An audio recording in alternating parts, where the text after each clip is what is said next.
Kita bersyukur kalau pada saat ini kita boleh bersama-sama di dalam ibadah ini menyatukan seluruh potensi-potensi yang ada pada kita. Dengan ibadah ini kita boleh melakukan tugas panggilan Tuhan, bukan hanya di Kalimantan tetapi juga di Sulawesi. Termasuk saudara-saudaraku wilayah 2 juga sedang bermisi juga di Bangka Belitung. Jadi kita doakan juga Bangka Belitung ya. Karena itu juga adalah misi daripada gereja kita. Mari kita membuka Alkitab kita untuk kita belajar bersama dari tema yang sudah ditentukan, yaitu Tuhan memerlukannya, dari Markus pasal 11 ayat 1 sampai ayat 11. Tema ini diambil dari ayat 3. Markus pasal 11 ayat 1 sampai 11. Demikian bunyi firman Tuhan. Ketika Yesus dan murid-muridnya telah dekat Yerusalem, dekat Betfage dan Betania yang terletak di Bukit Zaitun, Yesus menyuruh 2 orang muridnya dengan pesan, pergilah ke kampung yang di depanmu itu. Pada waktu kamu masuk ke situ, kamu akan segera menemukan seekor keledai muda tertambat yang belum pernah ditunggangi orang. Lepaskanlah keledai itu dan bawalah kemari. Dan jika ada orang yang mengatakan kepadamu, mengapa kamu lakukan itu? Jawablah, Tuhan memerlukannya. Ia akan segera mengembalikannya ke sini. Mereka pun pergi dan menemukan seekor keledai muda tertambat di depan pintu di luar, di pinggir jalan, lalu melepaskannya. Dan beberapa orang yang ada di situ berkata kepada mereka, apa maksudnya kamu melepaskan keledai itu? Lalu mereka menjawab seperti yang sudah dikatakan Yesus. Maka orang-orang itu membiarkan mereka. Lalu mereka membawa keledai itu kepada Yesus dan mengalasinya dengan pakaian mereka. Kemudian Yesus naik ke atasnya. Banyak orang yang menghamparkan pakaiannya di jalan.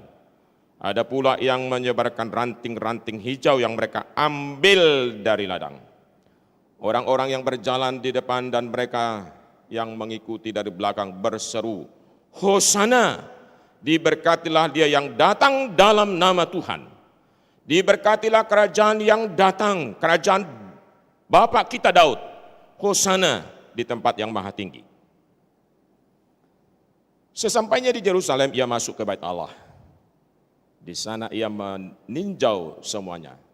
Tetapi sebab hari sudah hampir malam, ia keluar ke Betania bersama dengan ke-12 muridnya. Sampai di situ pembacaan firman Tuhan. Diberkati kita yang mendengar dan melakukan firman Allah. Ibu bapak dan saudara-saudaraku yang dikasihi oleh Yesus Kristus, cerita Yesus memasuki Yerusalem, ya, di mana dia dielu-elukan, itu dituliskan di 4 penulis Injil. Matius, Markus, Lukas, dan Yohanes. Ada perbedaan di sana sini sedikit.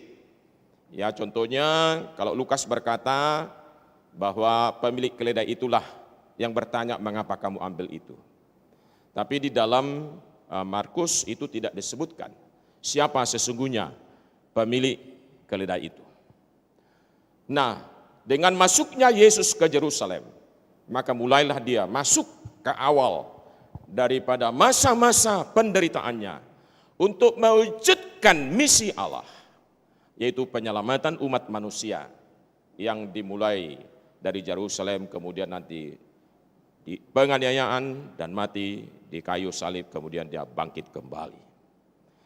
Ibu bapak yang kekasih dalam nama Tuhan kita Yesus Kristus, satu hal yang menarik dari apa yang kita baca firman Tuhan ini adalah bahwa binatang pun dilibatkan.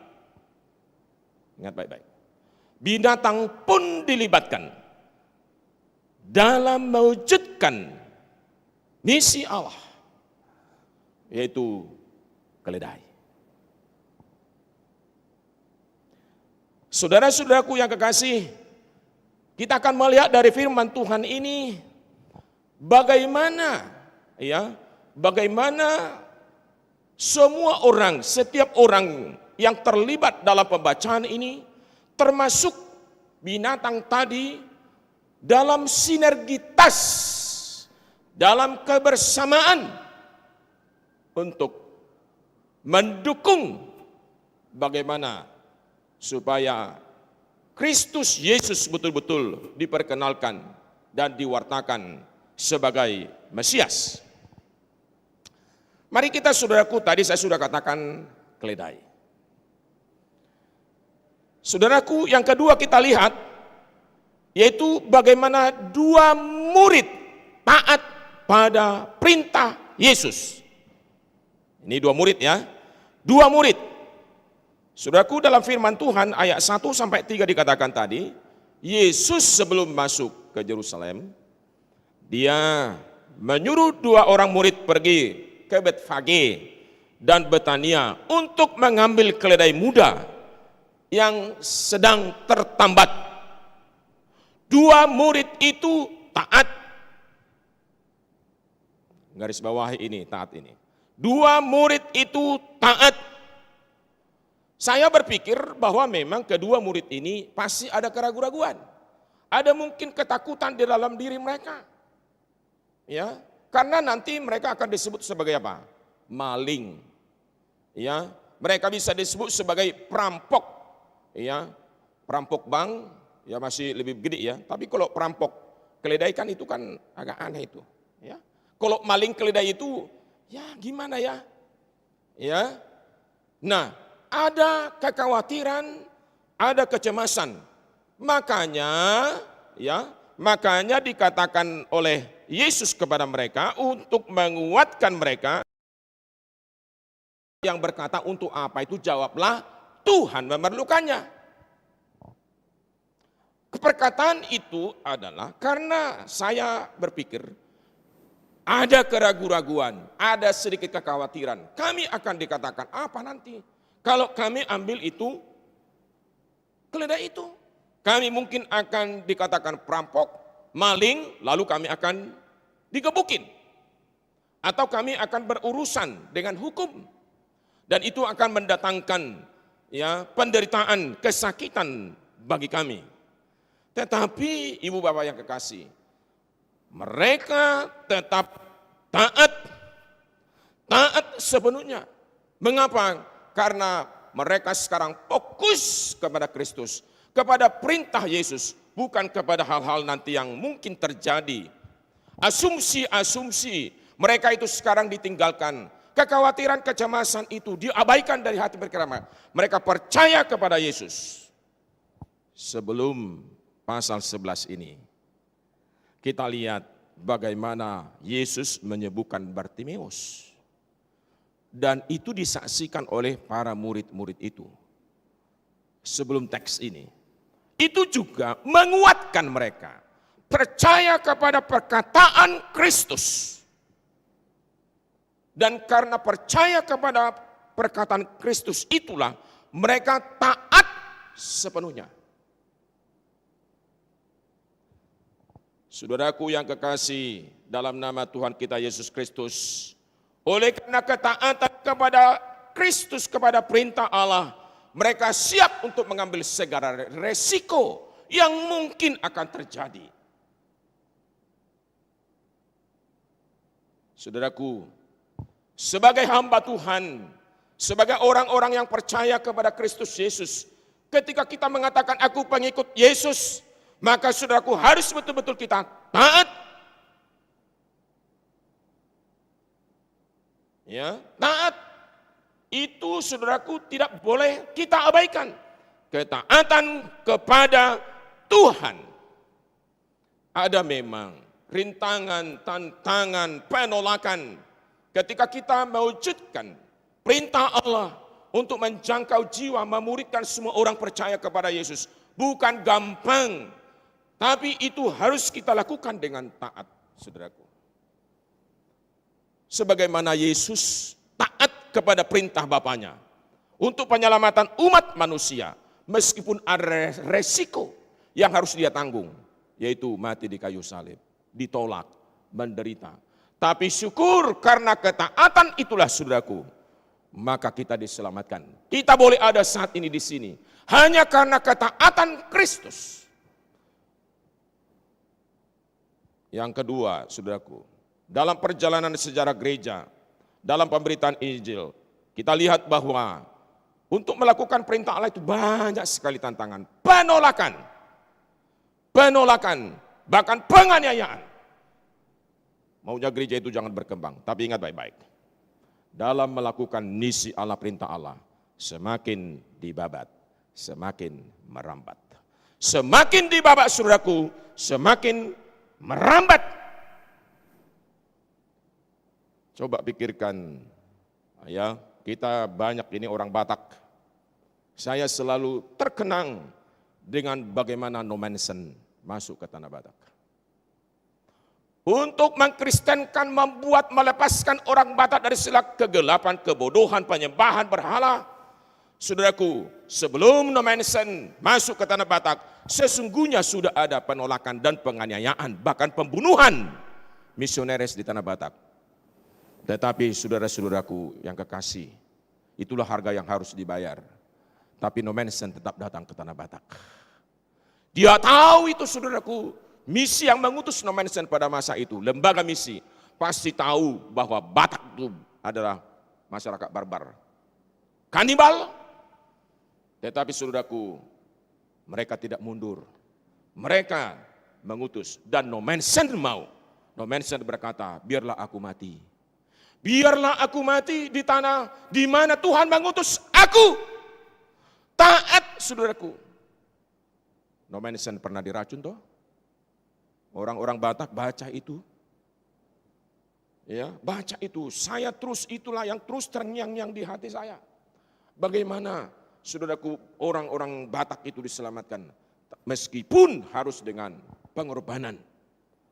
Nommensen pernah diracun. Nommensen pernah mau dibunuh di tanah Batak. Tapi kita lihat, darah orang martir menjadi benih kerajaan Allah. Tantangan boleh terjadi, boleh ada, penolakan boleh ada. Saya yakin, saudaraku, ingat baik-baik. Saya yakin semakin banyak tantangan, rintangan yang dihadapi oleh orang-orang percaya yang memberitakan Injil, di situ akan semakin nyata kuasa Allah. Di situ akan semakin bertumbuh Injil Tuhan. Oleh karena apa? Karena Tuhan ada di situ. Jadi jangan kita jadi mundur dengan rintangan dan tantangan ketika kita melakukan perintah Allah. Berjuanglah terus, saudaraku. Dietrich Bonhoeffer mengatakan, ada harga yang harus dibayar sebagai pengikut Yesus. Penolakan, penganiayaan, dan penderitaan. Ada harga, karena Kristus memang sudah melakukan itu dalam mewujudkan ketaatannya kepada Bapa. Saudaraku, kita lihat selanjutnya. Lalu, ya, yang kedua, saudaraku, ini pemilik keledai ini. Ya, pemilik keledai itu. Ya, lalu, ya, ketika Tuhan sudah mengutus dan kedua murid ini taat dan melakukan seperti yang dikatakan oleh Yesus, ayat 4, mereka pun pergi dan menemukan seekor keledai muda tertambat di depan pintu di luar di pinggir jalan, lalu melepaskannya. Dan beberapa orang yang ada di situ berkata, menurut Lukas, itu adalah pemiliknya, dan beberapa orang yang ada di situ berkata kepada mereka, apa maksudnya kamu melepaskan keledai itu? Lalu mereka menjawab seperti yang sudah dikatakan Yesus, maka orang itu pun membiarkan mereka. Saudaraku yang kekasih, ya, coba kita renung-renungkan dulu. Pemilik keledai rela meminjamkan keledainya bagi Yesus. Ya. Pemilik keledai. Bagaimana pemilik keledai rela? Mengapa mereka rela meminjamkan keledainya itu? Ya, untuk orang ini. Ya, untuk Yesus. Ya, memberikan keledai itu kepada kedua murid ini, lalu membawanya kepada Yesus. Bagaimana mereka? Saya percaya, saudaraku, bahwa pemilik keledai ini adalah orang yang kenal dengan Yesus. Itu yang pertama. Pastilah orang ini kenal dengan Yesus. Ya, karena dikatakan dalam firman itu Tuhan memerlukannya, itu kata kurios. Kurios. Tuhan memerlukannya. Kurios itu bisa Tuhan, bisa juga Tuhan. Ya. Nah, tapi saya lebih yakin ini Tuhan. Jadi pemilik keledai ini adalah kenal dengan Yesus. Ya. Lalu yang kedua, mengapa dia bisa memberikan keledai, meminjamkan keledai? Sadar bahwa milik dia adalah titipan. Titipan Tuhan Yesus yang adalah kurios, yang adalah Tuhan. Karena pemilik yang sesungguhnya bukanlah dia. Pemilik yang sesungguhnya atas keledai ini bukanlah dia, tetapi siapa? Tuhan. Lalu yang ketiga, saudaraku, percaya dengan apa yang disampaikan oleh kedua murid ini. Dikatakan nanti akan dikembalikan. Ya, kan itu kan? Tuhan memerlukannya, ia akan segera mengembalikannya ke sini. Ayat 3. Pinjam. Tapi memang ini sedikit dulu agak menyimpang. Memang saya pikir-pikir kehidupan Yesus itu memang kehidupan yang terus menggunakan pinjaman. Kuburan pun dipinjam, perahu pun dipinjam. Kan begitu ya? Ya. Nah, ini juga keledai dipinjam. Ya, semua pinjaman. Ya. Nah, saudaraku, pemilik keledai ini percaya bahwa Yesus itu, kurios itu, akan mengembalikannya. Lalu dia memberikan keledai itu karena kenal tadi sosok ini. Sosok yang memberi perintah ini. Ya.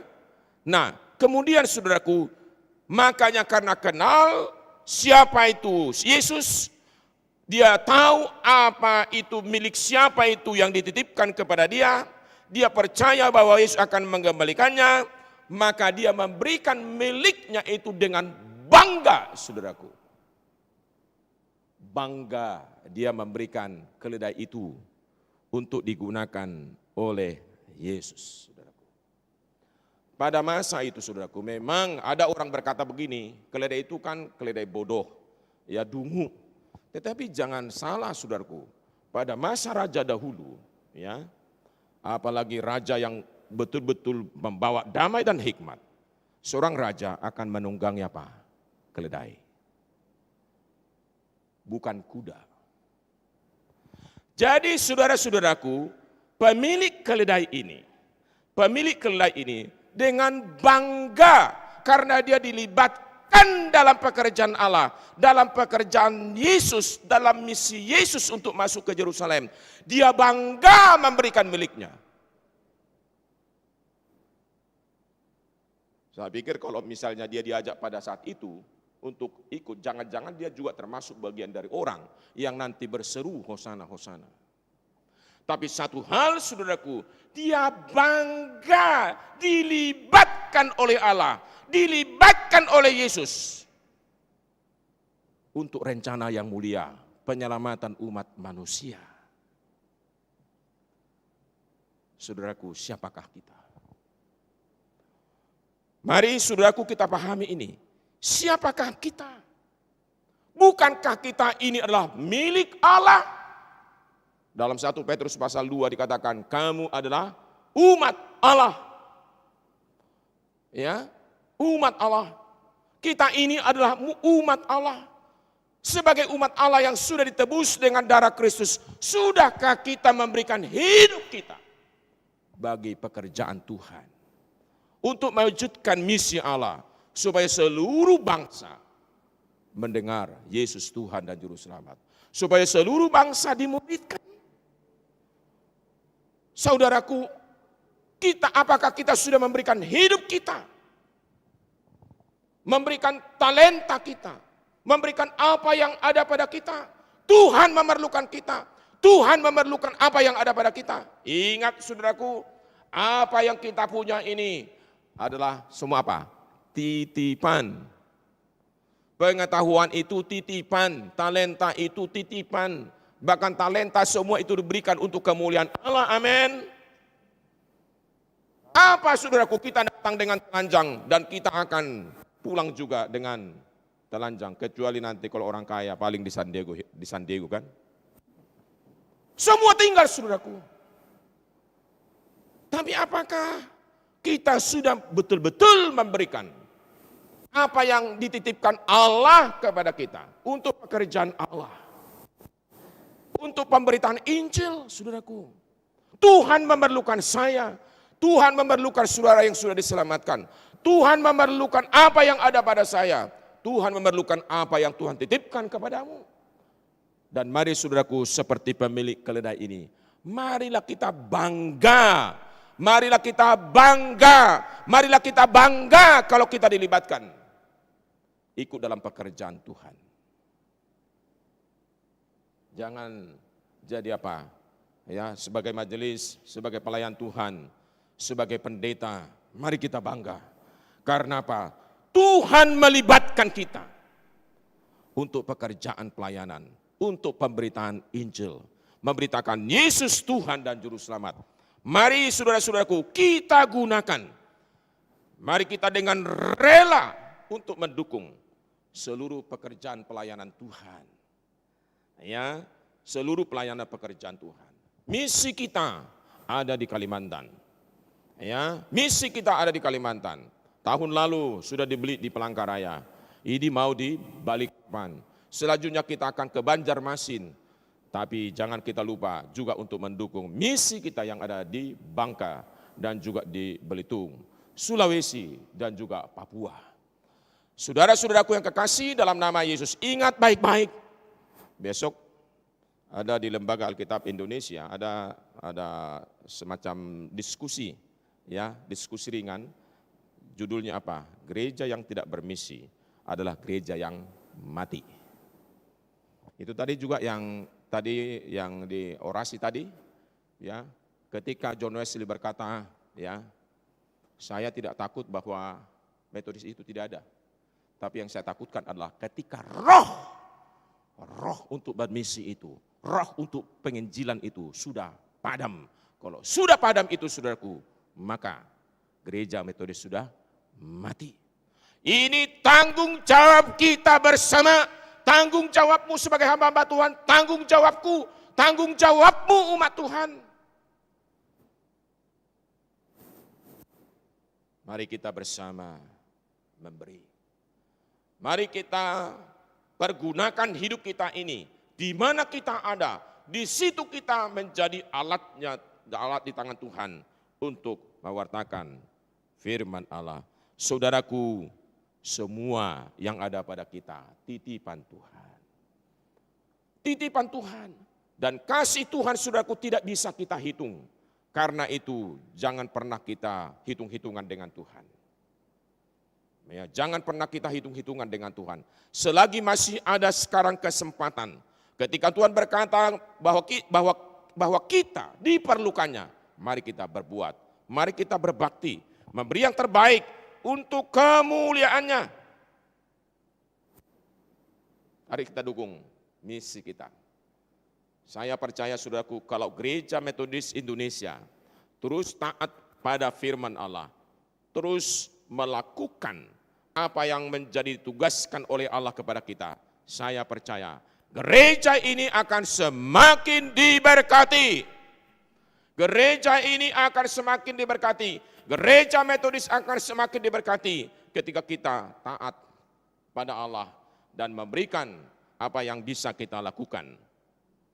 Dan impact daripada pemilik keledai dan juga dua murid Tuhan Yesus. Kita lihat tadi, saudaraku, orang juga, ya, ketika ini dua murid ini, ketika pemilik keledai itu ya sudah ikut dalam rencana Allah, kita melihat apa yang terjadi, saudaraku. Maka orang-orang yang di mana Yesus nanti lewat melalui jalan itu, semua terlibat. Semua terlibat, dikatakan dalam ayat yang ke-8. Banyak orang yang menghamparkan pakaiannya di jalan. Ada pula yang menyebarkan ranting-ranting hijau yang mereka ambil dari ladang. Saudaraku, oleh karena Dua murid pemilik keledai dan keledai itu, saudaraku, kita lihat impactnya itu, dampaknya itu. Banyak orang bersuka cita, banyak orang juga terlibat dalam mengeluh-elukan Hosana, Hosana. Luar biasa bukan? Luar biasa. Ketika mereka memberikan diri mereka ikut dalam misi Allah. Banyak orang dimenangkan bagi Kristus. Tapi satu hal, betapa pentingnya saya lihat Tuhan, saudaraku, sinergitas di sini. Ada kerjasama antara dua murid dengan pemilik keledai. Kerjasama. Kalau saya pikir-pikir murid ini, saya bayangkan saudaraku, ya saya bayangkan, ya izinkan saya membayangkan, ya enggak salah dong ya. Ya murid ini ibarat hamba Tuhan. Ya kan begitu, pemilik keledai ini warga gereja ini. Kan begitu ya. Ya, warga gereja ini kan. Dan ketika ini semua bersinergi saudaraku, hasilnya orang-orang yang belum percaya kepada Kristus akan dimenangkan bagi Kristus. Karena itu mari kita saudaraku bersinergi. Dan itulah yang terjadi, saudara-saudaraku, yang terjadi pada John Wesley dan juga Charles Wesley. Ya, saudaraku, duluan bertobat itu bukan John Wesley, tapi adalah Charles Wesley. Tanggal 21 itu, kalau John Wesley itu bertobat kan tanggal 24 Mei. Ya, itu Charles Wesley itu bertobat tanggal 21. Jadi 3 hari sebelum John Wesley bertobat, Charles Wesley itu sudah bertobat. Dan kita lihat bagaimana kedua orang ini bersinergi. Saudaraku, John Wesley pernah berkata begini, bahwa sesungguhnya banyak orang bertobat itu ya bukan karena pelayanan John Wesley, tapi karena pujian penyembahan yang dilakukan oleh Charles Wesley. Artinya di sini apa? Segala talenta-talenta yang ada pada kita, ketika kita gunakan itu saudara-saudaraku, maka itu luar biasa dampaknya. Dan kerjasama orang ini bersama dengan seluruh jemaat yang sudah percaya dan mengikut mereka pada masa itu. Saudaraku, semua kerjasama pada akhirnya saudaraku, mereka mau dipimpin oleh Allah dan mau taat kepada Allah. Maka kita lihat bagaimana perkembangan, pertambahan jiwa, multiplikasi di tengah-tengah pelayanan mereka. Ketika John Wesley mati, tahu saudaraku berapa orang-orang Metodis yang sudah ada tuh? 150 ribuan. Gereja Metodis Indonesia saat ini sudah berapa tahun? Dari 1905 saudaraku, baru sekitar 150 ribu jiwa. Kita bayangkan, kita bandingkan saudaraku. John Wesley berapa tahun melayani setelah dia bertobat. Karena sejak pertobatan itulah saudaraku, disitulah kita lihat bagaimana multiplikasi itu terjadi, urapan-urapan dari pelayanan John Wesley, saudaraku, ketika dia mau taat dan setia kepada Tuhan, dipimpin oleh Roh Allah, dan juga ada sinergitas dengan Charles Wesley, dan juga dengan teman-teman yang lain, bagaimana saudaraku, Injil Tuhan itu cepat sekali tersebar, dan banyak orang dimenangkan bagi Kristus.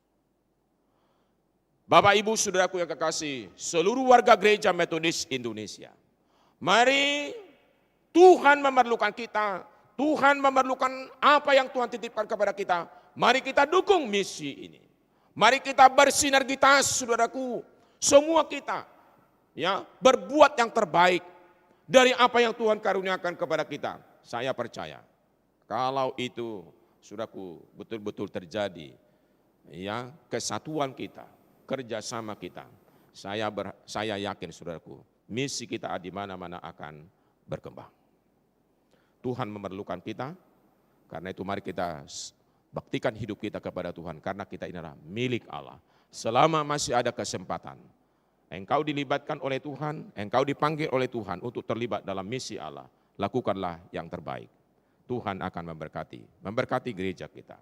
Amin. Mari kita berdoa. Terima kasih Tuhan, karena kami sudah mendengar firman Tuhan. Dan kami juga diingatkan, siapa kami?